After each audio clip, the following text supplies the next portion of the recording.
आपको पता चल गया होगा आज का वीडियो किसके ऊपर है। सच मानो आज तक मैंने जितने भी OTT प्लेटफॉर्म में सीरीज देखी है, this is one of the best. आज मैं कितना अनबायस्ड होके इसका डिकोडिंग कर पाऊंगी, आई डाउट। बट क्या फर्क पड़ता है जब सब्जेक्ट मैटर मनी हाइस्ट हो, right? Actually the series is something beyond entertainment and that's why इस सीरीज का TRP इतना हाई हुआ था। तो ज़्यादा फालतू बातें ना बढ़ा के सीधा मुद्दे पे आते हैं, लेकिन उससे पहले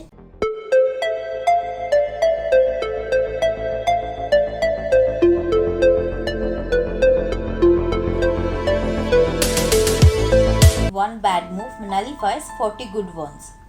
If you are not big enough to lose, you are not big enough to win. ये दो quote famous chess player Bernhard Horwitz का है, जो इस सीरीज के साथ डायरेक्टली लिंक है।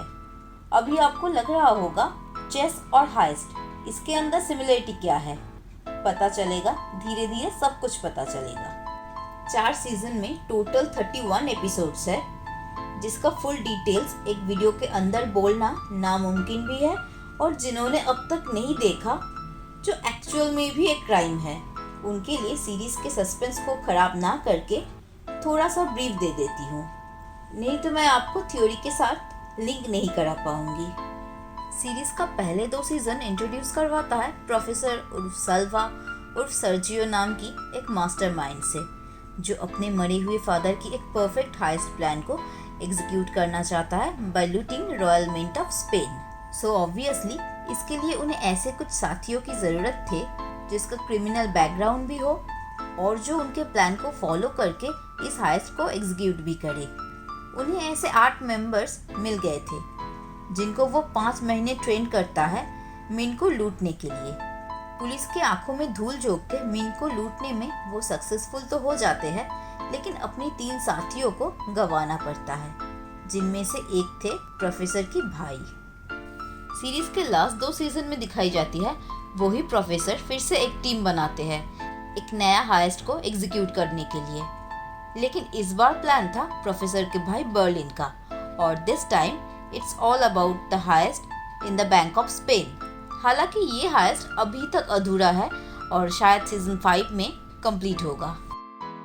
जो ये सीरीज ऑलरेडी देख चुके हैं उनको तो पता ही है, लेकिन अभी तक जिन्होंने नहीं देखा उन्हें शायद लग रहा होगा ये तो सिर्फ एक नॉर्मल हाइस्ट सीरीज है, लेकिन इधर ही है ट्विस्ट। ये सिर्फ एक नॉर्मल हाइस्ट सीरीज नहीं है, ये एक क्लासिक एग्जाम्पल ऑफ मास्टरपीस है। इसमें जो थ्योरीज यूज किया गया है, अगर उस नज़रिए से आप इस सीरीज को देखोगे तो मनी हाइस्ट का मीनिंग कुछ और ही हो जाएगा। तो चलो थ्योरी शुरू करते हैं। थ्योरी के स्टार्टिंग में मैं बोल देती हूँ, यूट्यूब और इंटरनेट में बहुत सारे फैन बेस थ्योरीज है जहाँ सारे कैरेक्टर्स को लेके बोला गया है, लेकिन आज का मेरे इस वीडियो में मैं इस सीरीज के थीम को डिकोड करूँगी। वीडियो के शुरुआत में मैंने 2 कोट्स बोले थे जो चेस से रिलेटेड है। 1 bad move nullifies 40 good ones. Chess जो खेलते हैं उन्हें पता है ये एक ऐसा गेम है जहां ओपोनेंट्स के माइंडसेट को पढ़ना पड़ता है। कुछ चाल देने से पहले उसे ओपोनेंट का क्या चाल होगा वो सोचना पड़ता है। ये सीरीज में हाइस्ट पूरा चेस के ऊपर आधारित है। प्रोफेसर अपनी टीम मेंबर्स को जो कुछ भी ट्रेनिंग दिया था वो एक एक चाल को दर्शाता है, जो ओपोनेंट मतलब पुलिस की माइंडसेट एंड फ्यूचर एक्शन को प्रेडिक्ट करके बनाया गया था। ट्रेनिंग और प्लान एक्यूरेट और परफेक्ट था, लेकिन रिस्क भी था। अगर टीम के अंदर कोई भी दरार और कैजुअलिटी होता है तो पूरा प्लान चौपट हो जाता। यही है इस सीरीज का सबसे बड़ा खासियत। इसका सस्पेंस और ट्विस्ट ऐसा है आप कभी भी प्रेडिक्ट नहीं कर पाओगे। आपको एक समय ऐसा भी लगने लगेगा कि प्रोफेसर कॉप से नहीं आपके थिंकिंग को चैलेंज कर रहा है। हम लोगों को नॉर्मल हाइस्ट मूवी बोलने से क्या समझ में आता है? एक टीम कोई बैंक या मिंट के अंदर जाएगा और करेंसी को लूट के चला जाएगा, लेकिन ये सीरीज की कहानी कुछ और ही है। टीम अंदर जाएगा और करेंसी प्रिंट या गोल्ड बार को पिबल्स में तब्दील करेगा और लेके चला जाएगा with 0 casualties. That means plan को एग्जीक्यूट करने के लिए सबसे इम्पोर्टेंट है टाइम। एक्चुअली प्रोफेसर के प्लान के सेंटर में था टाइम को चुराना, ना कि पैसा। एक्चुअल में इस सीरीज का नाम मनी हाइस्ट नहीं, टाइम हाइस्ट होना चाहिए था। अब आते हैं सेकंड कोट पे। If you are not big enough to lose, you are not big enough to win. मतलब अगर आप हारना नहीं सीखोगे तो जीतोगे कैसे। इसीलिए प्रोफेसर के प्लानिंग का बेस था, पहले हारने का पॉसिबिलिटीज को ढूंढो और उसे विनिंग स्ट्रेटजी में बदल दो। And the result is Bingo. ये थ्योरी डेली लाइफ में आप भी यूज करके देखो, प्लान एररलेस होगा। ये थ्योरी सीरीज के मार्केटिंग फैक्ट्स को भी सपोर्ट करता है। इनिशियली इस सीरीज का पहले 2 सीजन स्पेन के नेशनल टेलीविजन में ब्रॉडकास्ट हुआ था। स्पेन में ब्रॉडकास्ट के टाइम इस सीरीज का नाम था ला कासा दे पैपल। पहला वाला तो ठीक ठाक चला था, लेकिन सेकंड वाला एकदम फ्लॉप था। क्रू मेंबर्स लगभग उम्मीद ही छोड़ दिया था, लेकिन फिर आया नेटफ्लिक्स जो अपने स्ट्रीमिंग प्लेटफॉर्म में इसे मौका दिया और रिजल्ट आपके सामने है। पूरा वर्ल्ड इस सीरीज की दीवानी बन गई और ये सीरीज वर्ल्ड के बेस्ट सीरीज के लिस्ट में अपना नाम एंट्री कर दिया। मनी हाइस्ट में टीम मेंबर्स के नाम सिटी के नाम के ऊपर बेस्ड करके दिया गया है to hide their identification from the cops. लेकिन इसके पीछे भी एक और थ्योरी है। सिटी के नाम उनके कैरेक्टर और सिग्निफिकेंस के ऊपर डिपेंड करके दिया गया है। फॉर एग्जाम्पल, जापान के टोक्यो सिटी को the mouth of the river कहा जाता है और इस पूरे सीरीज में टोक्यो को एज ए नैरेटर यूज किया गया है।